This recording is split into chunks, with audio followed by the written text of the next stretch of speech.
Este es un vídeo de inducción electromagnética. Me dice que hemos de calcular el flujo, la fuerza electromotriz inducida y la intensidad de la corriente inducida en una espira cuadrada de 10 centímetros de lado, pasado a metros, 0,1 metros, que se mueve a velocidad constante de 8 metros por segundo, cuando entra en una zona donde hay un campo magnético de 0,5 teslas. Tenemos pues una zona donde hay un campo magnético y una espira que se desplaza horizontalmente a 8 metros por segundo. Mientras la espira va entrando en el interior del campo magnético, me preguntan el flujo, la fuerza electromotriz y la intensidad de la corriente. Veamos, a medida que entra este valor de aquí, va aumentando. Por tanto, es variable, le llamamos X, mientras que esto de aquí sigue siendo el lado del cuadrado. Sabemos que el flujo es el producto escalar del vector campo magnético por el vector superficie. De matemáticas sabéis que el producto escalar es el módulo de uno por el módulo del otro por el coseno del ángulo que forman B y S. B, la superficie de la espira que está dentro del campo magnético, es base por altura, X por L por el coseno de alfa. La X, si la espira se desplaza a velocidad constante, la X, el espacio recorrido, es velocidad por tiempo. Por tanto, podemos sustituir la X por velocidad por tiempo. Y entonces llegamos a esta expresión donde todo es conocido excepto la T. Dejaremos pues el flujo en función del tiempo. El campo 0,5.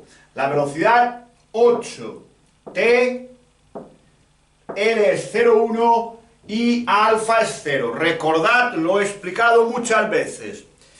Si yo tengo un campo magnético, rotulador verde, perpendicular a una espira que es mi mano, el vector superficie y el vector campo son paralelos.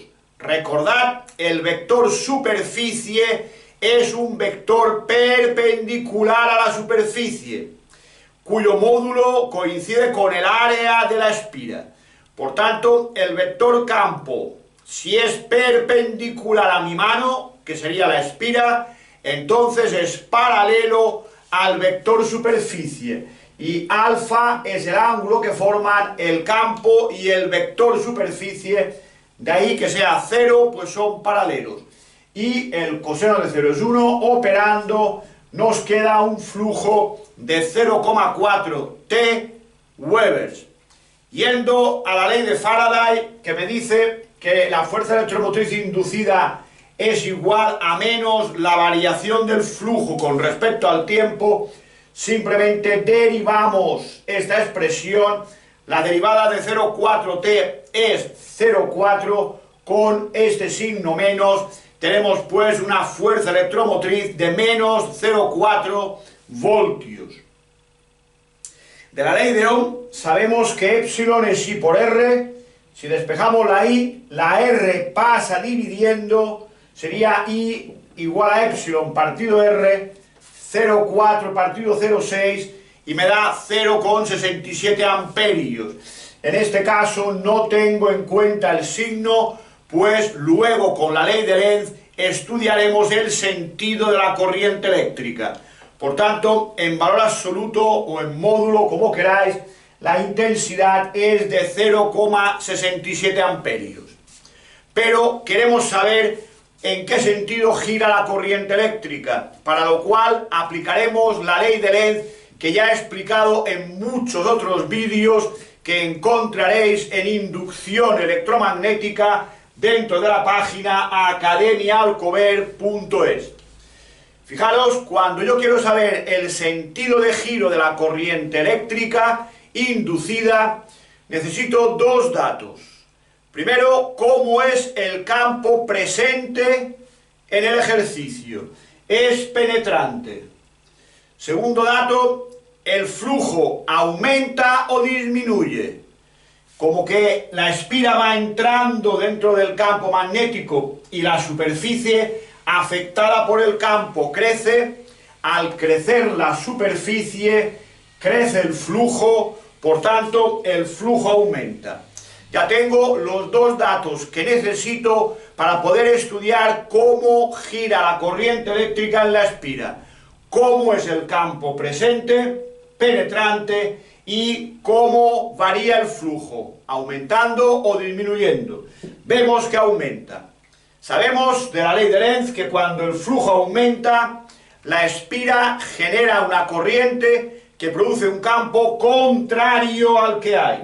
Por tanto, el campo B', que es el campo que en el centro de la espira genera la corriente eléctrica inducida, será contrario a este, por tanto será saliente.